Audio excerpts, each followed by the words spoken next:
Lola, no other than Lola Nanay Didi. Please give her a round of applause. Yay! Happy birthday, Nanay. But before that, we would like to call our one of the, of course, handsome son of Nanay, yung ating pinakamalapit sa Diyos. G. Manalo Jr. to give us indication and a little message.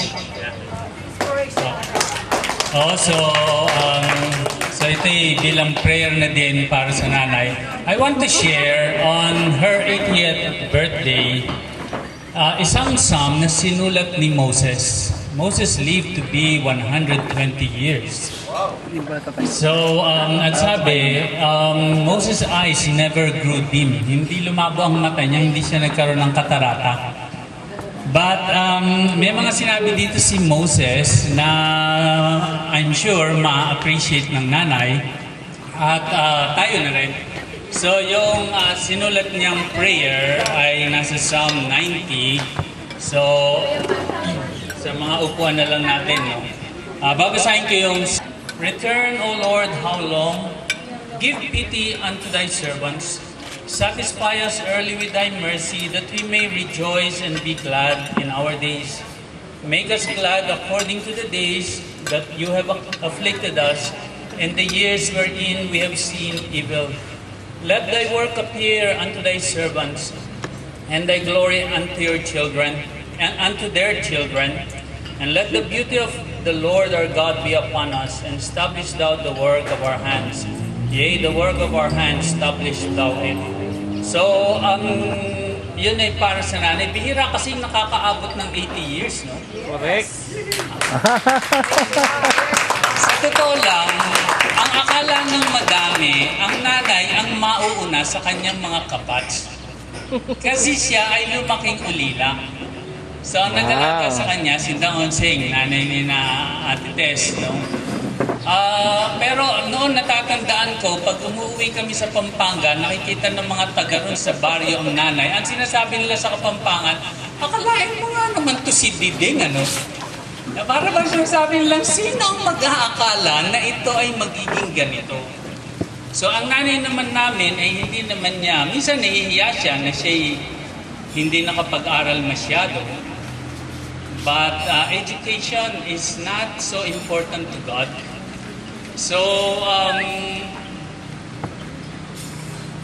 ang aming naging buhay kasi, sinasabi rin namin sa mga anak namin, ito natutunan namin kay tatay, ito natutunan namin kay nanay. Natandaan ko ang tatay noon ay pagka yung sasabihin niya, huwag masyadong mura ang singil mo. Kasi pagka masyadong mura ang singil mo, sasabihin nila, mahina kang doktor. Ang nanay naman ang sasabihin sa akin, huwag masyadong mahal ang singil mo.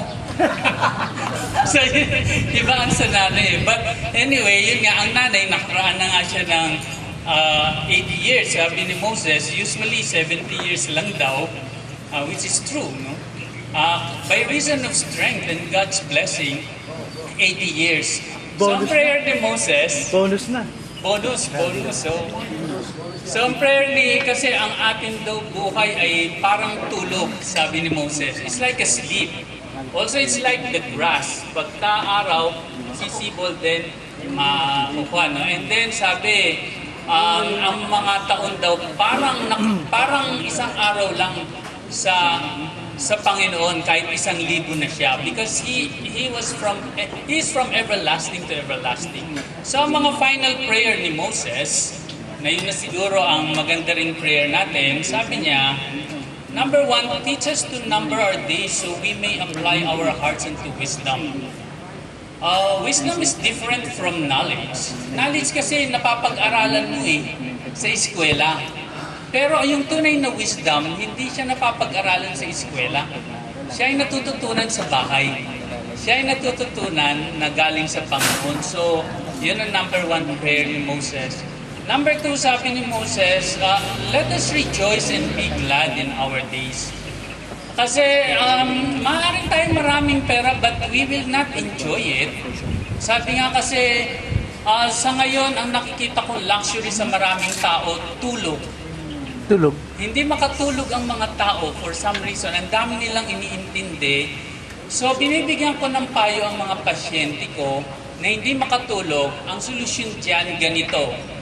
Pag matutulog na kayo, sabihin nyo sa Diyos, gusto ko na pong matulog, bahala na po kayo sa mga anak ko. Bahala na kayo sa kung ano pa ang mga inaalala. Yung kasi ang problem no? Sobrang daming inaalala. So sabi ni Moses, let us rejoice and be glad in our days. And then, number 3, sabi niya, let thy work appear unto thy servants and thy glory Ikaw unto their kahit na children. kailan We need to nanggugulok. look at things from God's point of view. Pag Nakarecord tayo nasa yun, no? aeroplano, makikita mo yung, yung landscape. Pero pag nandun ka sa baba, parang ito lang ang nakikita mo kasi eh. So we need to look at it from God's point of view. Like Peter, when he was looking unto Jesus, nakalakad siya sa water, and when he looked around, siya ay natakot dun sa waves eh. So yun na, nagsimula siyang lumubog. So madalas ganun tayo eh. No? Finally, sabi ni Moses, let the beauty of the Lord our God be upon us. Establish thou the work of our hands. The work of our hands, establish thou it. In the final analysis, sabi nga, our success comes from the Lord, not from us.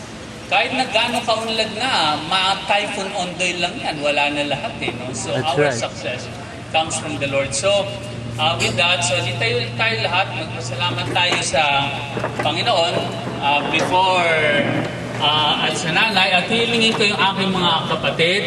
Sobrang dami po eh, no? Kasi mauubos ang lamesa pag lahat ng kanyang mga descendants ay pumunta rito.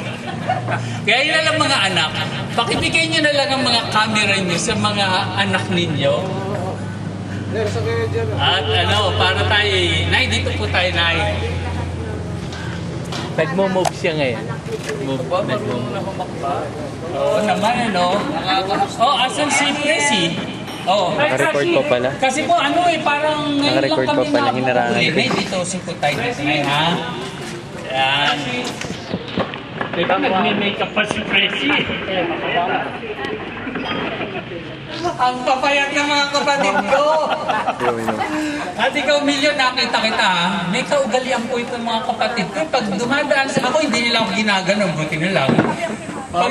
Pag dumadaan kasi sila sa harapan ng bawat isa, meron silang hinahawakan eh. Ganito po yun. Asa si Lito pala, no? Patakin na raw. Hindi pala. Sige. Okay. Sige, tayo. Pray. Mamaya Pray. kukulit tayo ng picture ha. Nandiyan si Lito. Sige. Alam mo the postage. Hindi, mag-try mag-pray. Father, we would like to thank you indeed that you have made this day possible. We have looked forward to this day in our hearts individually. And years ago, we were wondering whether this day will come to pass. And you have, by your mercy, allowed it to happen.